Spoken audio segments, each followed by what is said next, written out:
Hi everyone, David here from daviddumaisaudio.com, and in this video I want to show you guys a sound design technique that I learned from the guys over at Riot Games, two of their sound designers who work on the game League of Legends, and what they taught me with this sound design technique. But before we jump into that video, I just want to invite you guys, if you haven't already, to check out my free webinar, workshop, whatever you want to call it, on how I create passive income online selling my sound effects online. So if you haven't checked that out yet, you can click on the link in the description below, and I just basically go over exactly how to earn $200 to $500 a month passive income from selling my sound effects online every month. So if that interests you, check the link in the description.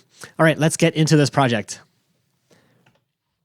All right, so like I said, I learned this from two of the sound designers over at Riot Games, and this is basically what it is. So what you'll need is S-Layer, which if you don't already have it, I think every sound designer should have this anyways, but you will need S-Layer in order to do this, but yeah, so I'll jump into it, and maybe you have a different program or software that you could use. There's none that I'm really aware of where you would be able to use it in the way that they were showing it, but I'm going to show you guys using it this way. So basically, you have two versions of S-Layer, and what we're going to do is I already mapped this out, but I'm going to map out to my keyboard this randomize button, which is going to randomize all the samples and all the parameters, so the start time, delay time, the pitch, pan, volume.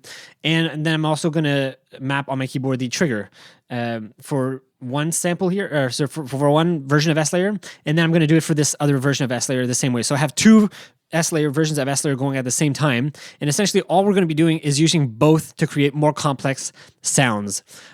So let's hear what that might look like. So with just one S-Layer, this is what it might sound like. So I'm working with monster sounds or something like that. And if I do the other one, I gotta select it first. Here we go. And essentially all we're doing is we're going to now play both of them together. But now that we have control over the trigger time, I can actually start them at different times and play around with how they interact with each other. So let's do that.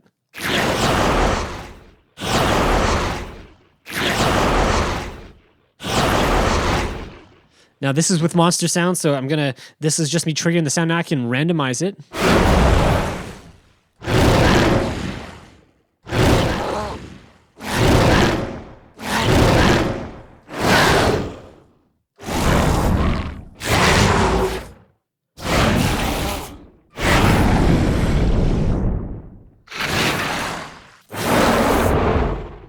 And there it is. This is basically the technique right here, is using those two and putting it together. Now, what I've done is actually I've tried to take it a step further. And if you haven't seen the video, I actually posted a video about what I'm about to show you guys. I'll put a link in the description at this point to show you guys where it is. But what I'm going to show you, I've already talked about, and what I'm going to do, so with these two versions of S-Layer now, what I'm going to do is I'm going to route them into two separate channels. So I'm routing my, here we go, my first version of S-Layer, I'm putting it through my Submaster 1 over here, and then my second version of S-Layer here, I'm going through the second Submaster. As you can see here, I'm panning one to the left and one to the right, and then both of these are going to the stereo out in this track here, and what I have on here is Recenter by Boom Library.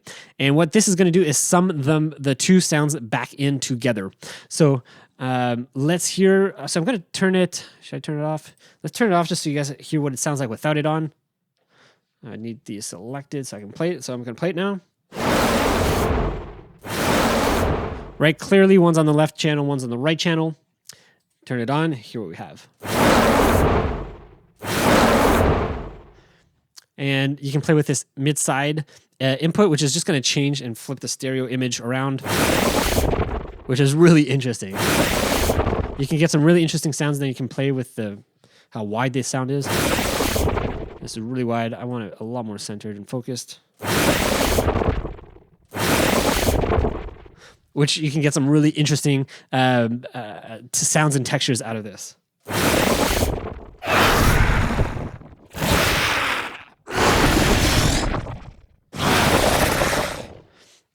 There you have it. So this is just using some monster sounds. Let's try something else. I'm going to pull up, set it up, and I'll come right back and we'll do another type of sound here. All right, so here we go. We're back with another example here. So I've loaded two presets. Both of these are with synth like synthesized sound effects. So I'll play them so you guys have an idea what it sounds like. And I'm just going to go through and just play them together.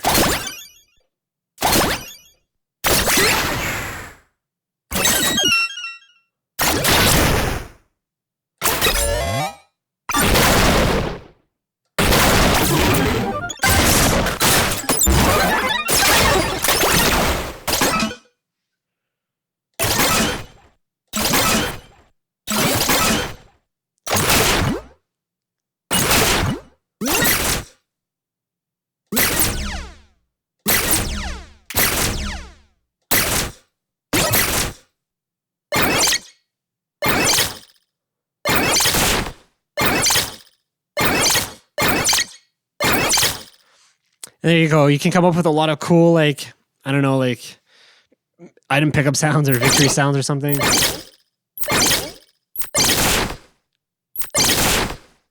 Anyways, this is just me playing between the two layers. I'm just randomizing them at separate times. So I'm triggering them at separate times, close together, but still with enough time to make them sound separately and to have them interject between each other and create these unique sound effects. So yeah, hopefully this gives you a rough idea of what you can create with this, you know, what I call dual S layer technique. Where you're using two versions of S layer and creating these more complex sounds than what you could do with just one version of S layer. Now, I've never tried going with like more than two versions of S layer. I guess you could do like 3 or 4 if you wanted to, but I think I might get a little too crazy if you did that. But hey, you know, who knows? You can try it out and see what you can come up with. But yeah, this is the idea. Other things you can do with this is like, you could do one version of S layer could be like for your like one frequency range. So for example, your lows. So you might just do the pitch of one might be like down like here to negative, like in the negatives, and then the other one here you might want it like up in the positives. So you have the two frequencies separated. So that's something you could do. But anyways, it's something that was just I learned from the guys at Riot Games. I thought it was really cool. Really, I don't know why I didn't think about that earlier, but yeah, it's just a way to create some really cool sound design like this. So hopefully this gives you guys some ideas of how you can create more complex and unique sounds and get your creative juices flowing. So anyways, I think that's it for this video for now. I hope you guys liked that and you got some value out of it. If you did, let me know. If you have any questions, leave it in the comments below. And once again, check out the description below for that free workshop webinar that I mentioned at the beginning of the video, where I show you guys exactly how I create, you know, a passive income online selling sound design. So if that interests you guys, check the link below. And I think that's it for now. Thanks so much for watching. I'll see you guys in the next video. Bye.